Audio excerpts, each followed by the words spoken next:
So the holiday season, at least for me, is now officially over and I've come back feeling quite stiff. So the practice today is just going to be about elongating the torso, both from the arm perspective and also from the leg perspective.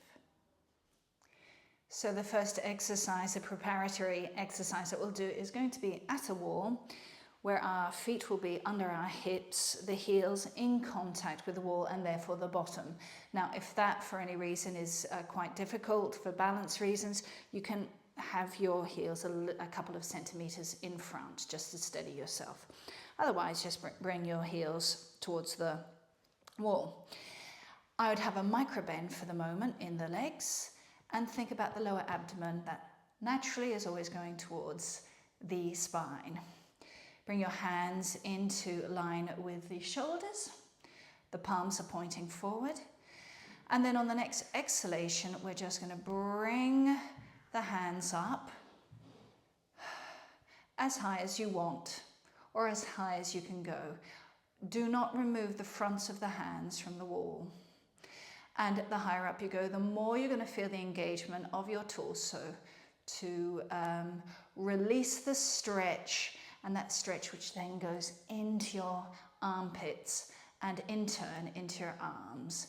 And then just bring the arms down. Now we're going to do this in quick succession 10 times. When you bring your hands up towards the ceiling, as an exhalation, bring your hands down on an inhalation. So when you're ready, exhale, inhale, exhale, inhale. 3, 4, 5, 6, 7, 8, 9, and 10.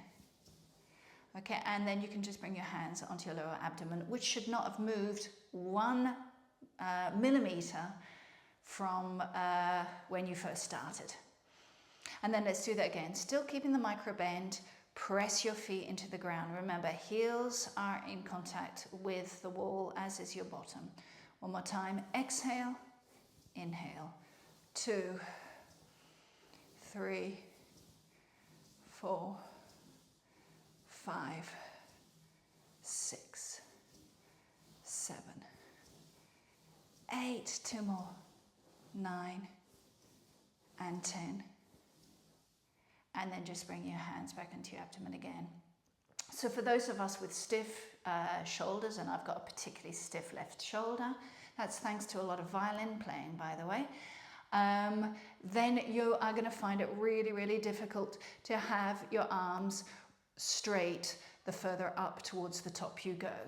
But as I say, keeping the straight arms is important, but not at the expense of removing your abdomen from the wall and therefore the lower abdomen coming in towards your spine. That's your point of contact. Now this time, instead of putting in movement, we're actually going to yin style hold the position. This essentially is Tadasana, but with Urdhva hastasana. Tadasana with our legs bent, incidentally. So let's just do this again. And we're going to hold it. So we're going to be feeling a lot of engagement, far more engagement to a certain extent in the torso area, just simply because we're holding it. We're not coming out of it quickly. And then go back to your breathing, feel the throat. Your arms are in Urdhva hastasana.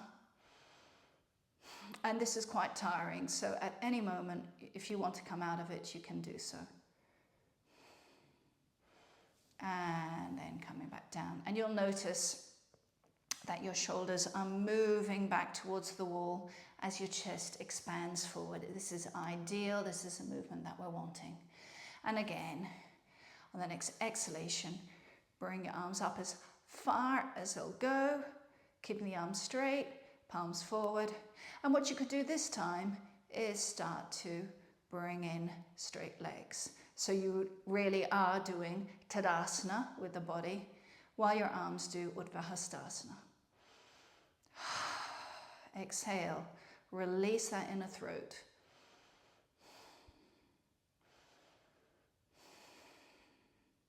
Try and keep your breathing cycles nice and clear. And then just come out of it. Bring your feet forward a little bit. And then on the next exhalation, just come into a very sloppy, gentle, relaxed Uttanasana.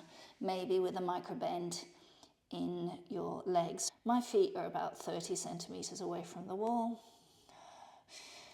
They're also parallel and they're also working strongly. So push the feet into the ground. Even with a micro bend, you don't have to straighten your legs, but just push the feet into the ground. And you'll feel automatically this connection between feet and hips. Head is heavy. And the heaviness of the head drags the spine vertebra by vertebra down towards the floor.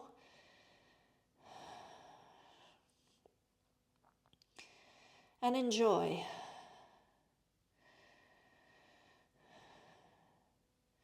And then you can bring your hands onto your hips, elbows pointing up towards the ceiling.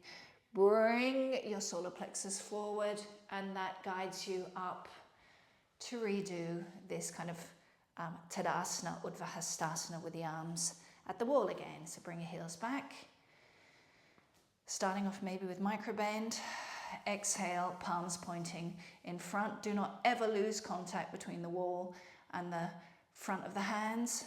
Lower abdomen moving strongly in towards the wall and feeling your chest just expand. Then you can straighten your legs if you want that final touch. Don't change the lower abdomen. And then don't get tight in the breathing. That's really the most important thing. Your head doesn't lean against the wall. The head is slightly away from the wall. It's got to be in line instead with the back.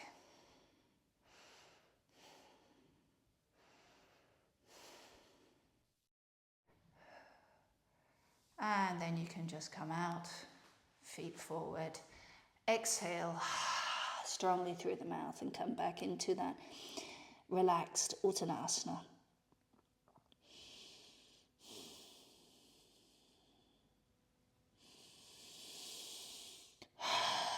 Do a couple of sighs. Let yourself really release.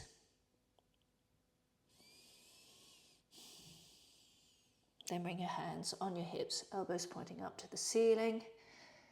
Solar plexus that guides you back up to stand up. Now we'll do that again, but this time, instead of having our hands flat on the wall like this, we're going to have our fingertips pointing back at the wall like so, the palm of the hand pointing up towards the ceiling.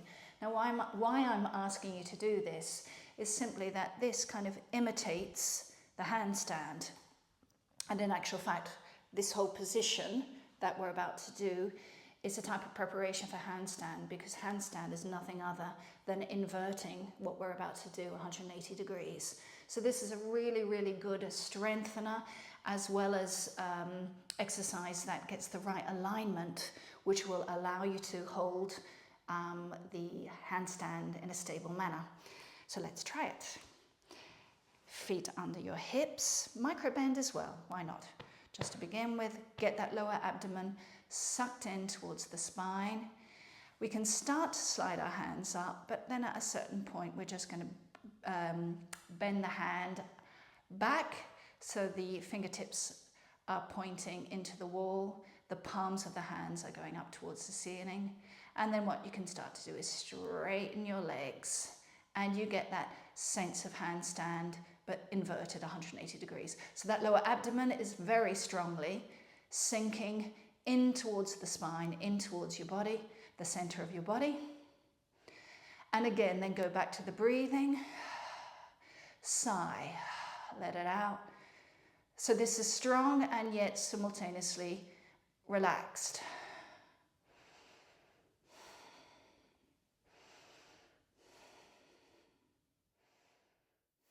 Then you can bring your hands down, walk out, exhale, and just come into that Uttanasana a minute. If you wish to straighten your legs this time, please do so, but remember, As you straighten your legs, you push the ground away with your feet, but the result is that the legs enter into your hips.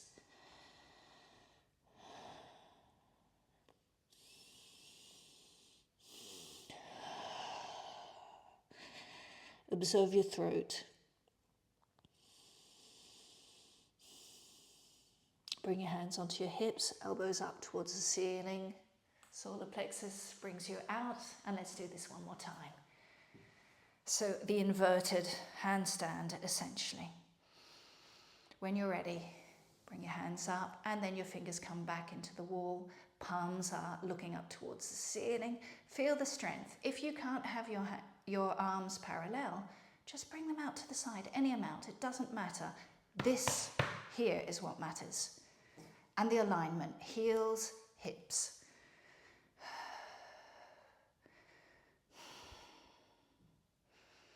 Keep on breathing.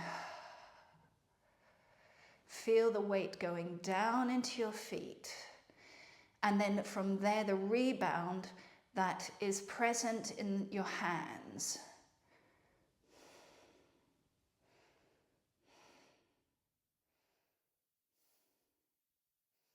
Don't hold your breath.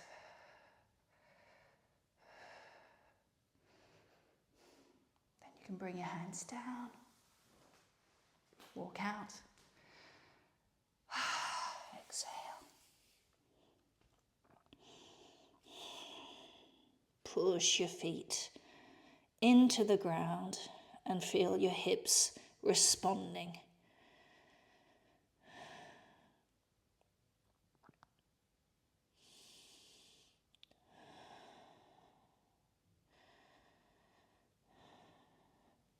Hands on your hips. Come out and take a breather. So in keeping with this idea of this wonderful extension of the torso, so lengthening and breadthening in all directions, we're going to do some arm circles that might appear banal, but banal, it couldn't be further from the truth. We need, obviously, as I say in every single lesson 3,000 times, we need to keep abreast of what's happening here. Lower abdomen in and solar plexus moving forward, but above all up, no? So with the arm circles forward and back and both together, we're not wanting to disturb these 2 points. Now that doesn't mean rigidity, we just want them to be firm. So I personally prefer to have at least one of my hands on the sternum, which for me is my weak point. Maybe for you it's further down. You can make a decision how you want, but it's just a little reminder just to draw your attention to really what's important, which is much less the arm circle that we're about to do, and this actual foundation that is none other than your torso. So squeeze your legs together. Obviously, if the feet are a problem in Vajrasana, let me show you, Vajrasana, if feet are a problem, remember to put a cushion between your bottom and the heels, or something that's going to relieve a little bit the pressure there. So with the right arm first, we're just going to lift it up, and on the exhalation, we're going to bring it back, but we don't want to be wiggling and disturbing our foundation here, okay? So breathing in, exhale. Number 3, in, exhale. Circle number 4, inhale, exhale. Circle 5, inhale, exhale. 6, exhale. Squeeze the thighs. 7, 8, 9, and 10. Okay, and then we can change the reminder hand, and we do the left arm. So breathing in, exhale, coming down. Inhale, coming up, exhale, coming down. 3, 4, squeeze the thighs. 5, 6, 7, 8, 9, and final time, 10. Okay, and then just put your hands back on the 2 points.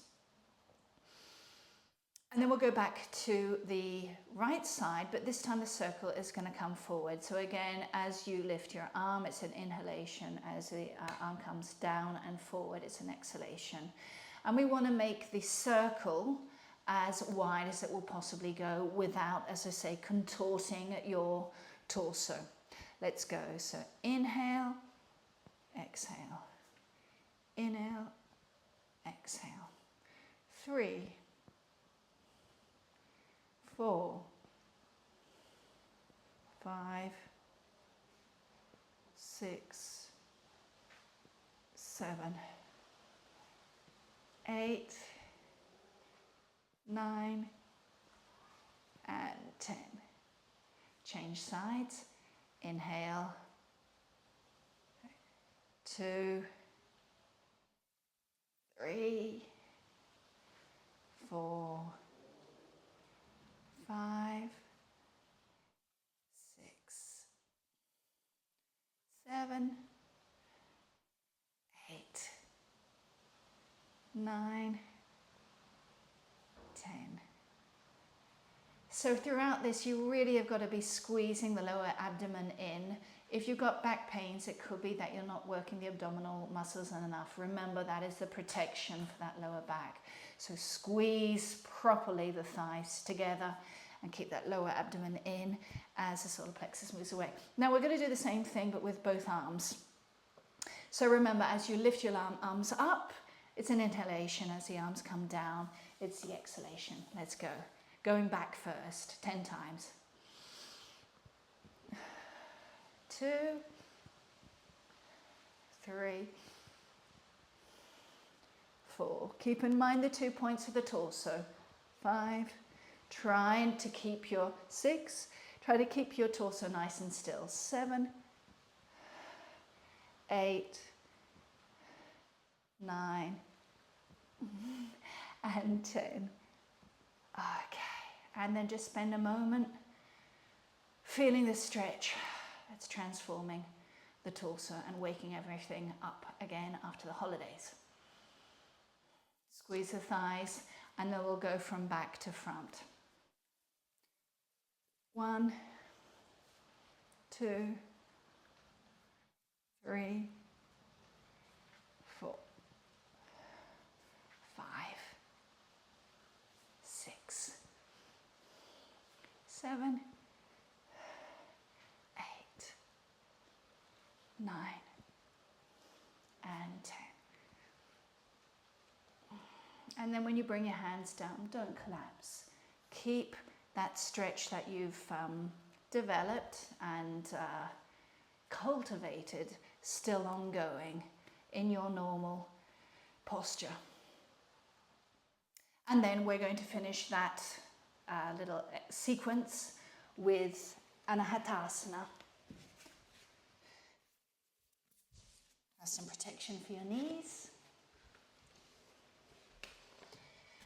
And then as the hips remain in line with the knees, you can move forward. But remember, you're still treating the torso. So imagine that your hips are permanently traveling back as your solar plexus is permanently traveling forward. So feel those 2 points permanently moving throughout this Anahatasana. And breathe.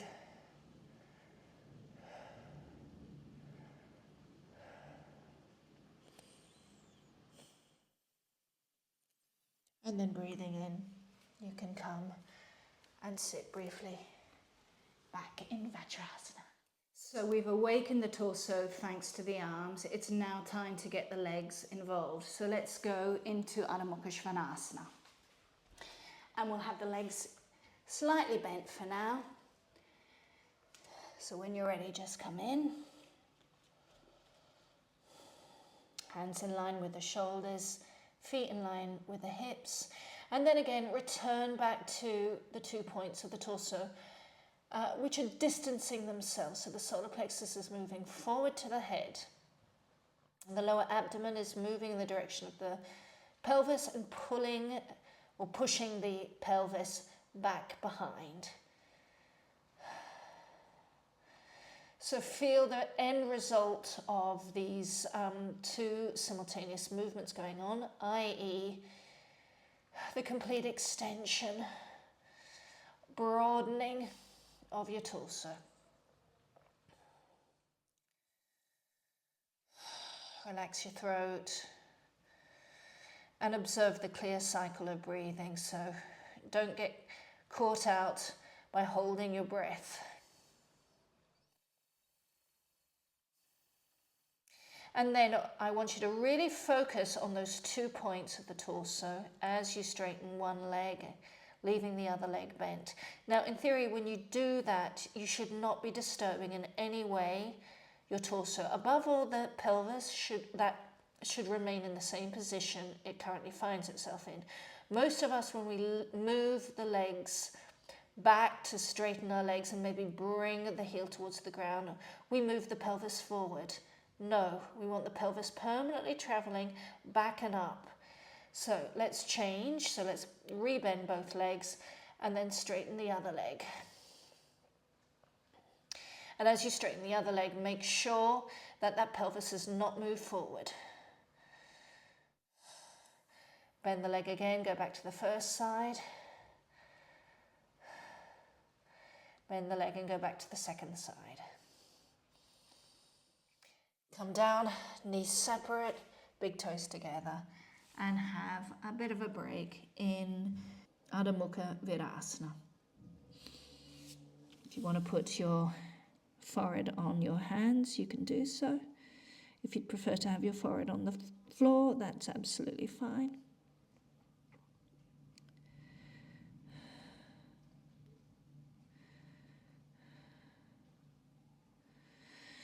So back to Adho Mukha Svanasana again. Bend your legs. Really feel that the pelvis is moving permanently away. It doesn't matter what you do with your legs. The pelvis still moves permanently back. To help that along, you've got to really push the hands and the arms into the ground to get that pelvis away. You're wanting to get rid of the pelvis essentially, yeah? Let's do that again. So straightening one leg and bringing the heel to the ground as the other leg remains bent, but without changing the direction of the pelvis. Other side.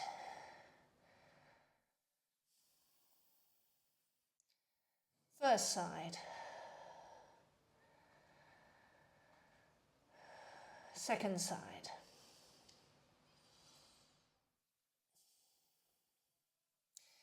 And then we're going to bend our legs and then straighten the legs. And again, the principle remains the same. We want to try and keep the pelvis in the same position. Bend your legs.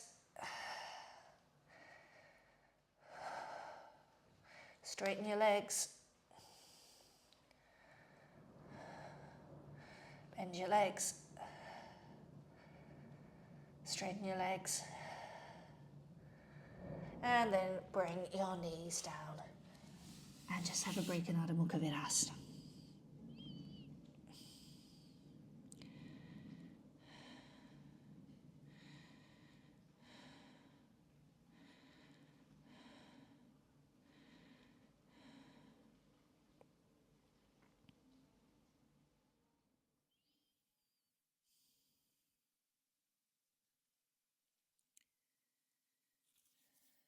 And then supporting your body with your hands. You can push the floor with your hands just to come up.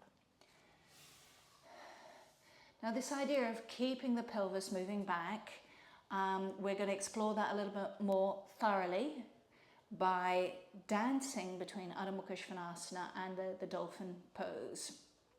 So we'll start off, I'll just show you briefly, doing Adho Mukha Svanasana.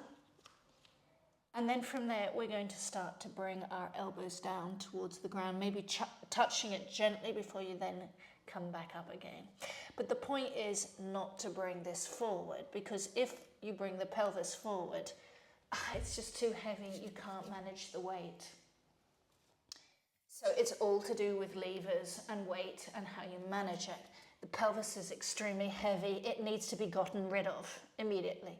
So as you start to bring the elbows down, don't think of bringing the elbows down so much as getting rid of the pelvis. Don't let it come forward. As soon as it comes forward, the whole structure is too heavy. So let's try that. So coming into Adho Mukha Svanasana, and you can have your legs straight now. Your heels need not be down. They can be if you want, but they need not be. The important thing is getting rid of the pelvis. The pelvis gets sent off to another country. Think of it that way. And then when you're ready, exhale, bring the elbows down, touch the floor, and then come back up. And all the while, think that the pelvis has got to remain in the same place. And again, exhale, bring the elbows down as far as you can. If you can't touch the ground, that's not a problem. You just bend it as much as you can and then you stop. 3 more times in your own time. 1, 2, and then the final time. 3,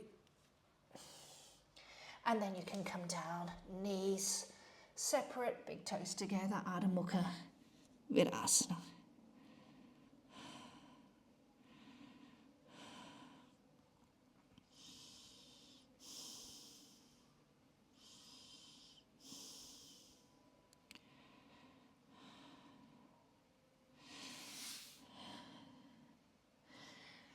As you come up, support yourself with the hands, and we'll do that another 5 times. Adho Mukha Svanasana. So take the time to do a nice pose, get the symmetry right. The upper arms are rotating outwards. And then straighten your legs, but think about the legs being sucked into the hips. And then when you're ready, just touching briefly down a moment to then come back into Adho Mukha Svanasana, or just briefly bending your elbows if that's too much for you. But remember, the priority is always to get rid of the pelvis. When you're ready, 1, 2, 3, 4, 5. And then you can come down.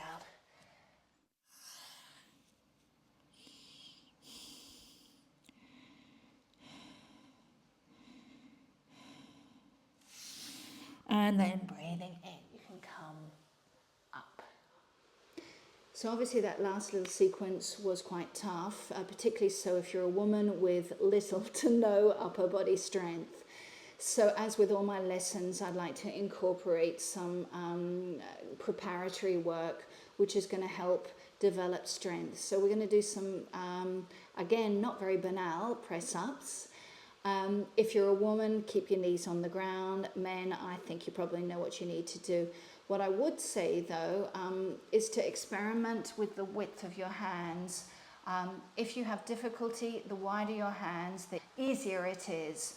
And also, you can feel the amount of width that is required as you do your press-ups going up and down. When you go down, I would also encourage you to play around with breathing. I like to come down on an exhalation and come up on an inhalation, and that helps give me a little bit of rhythm, but of course that's up to you. And then you can decide how much or how little you want to do. I'm just going to do 5 and then have a break and do it 3 times. So if you want to join me, please do. So remember, position your hands, particularly if you have difficulties, really wide, so wider than your shoulders, and really use your hands, and as per normal, press strongly on the base of the fingers. And then if you have difficulties, and you know you have difficulties, the other thing which is really useful I found, don't think that of coming down, think of coming forward, and the elbows go to the side, so you're traveling forward and back. 2, exhale coming down, inhale coming up, 4, exhale, inhale, and 5, exhale, and inhale coming up, and just have a bit of a break. Just a very short break. Do a sigh, let out that tension if any tension has been built up, And then we do it again, hands nice and wide. Use the bases of the fingers. For women, if you need to, knees on the ground. Lower abdomen always moving in and solar plexus moving in the opposite direction. Exhale, we come forward and down. Inhale. Exhale, move forward. Exhale, move forward. Exhale, move forward. Exhale, move forward. And then just sit for a minute. And if you can't do as many, then just choose what you want to do. I start to struggle. In the third series, you'll see that I struggle. It's normal. And it's very important to know what you're good at as well as what you're not good at. So this is a case in point. One more time, 5 times. Focus on the rhythm by your breathing. Exhale.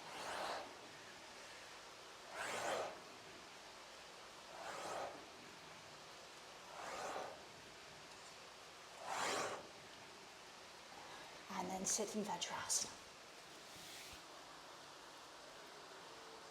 And then we're going to finish off today's session by just bringing our legs up against the wall. So getting close, your bottom ideally should be touching. And then just come up like so. If this is too much of a strain for your legs, that's not a problem. You can bring your bottom out as much as you need. Your feet are in line with your hips. If your hamstrings are nice and flexible, then you can come up nice and close. Bring your hands onto your abdomen.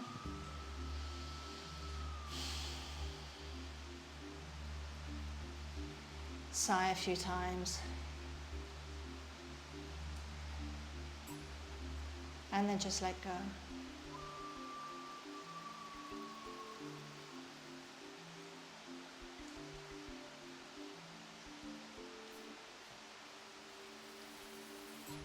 And if you're feeling happy,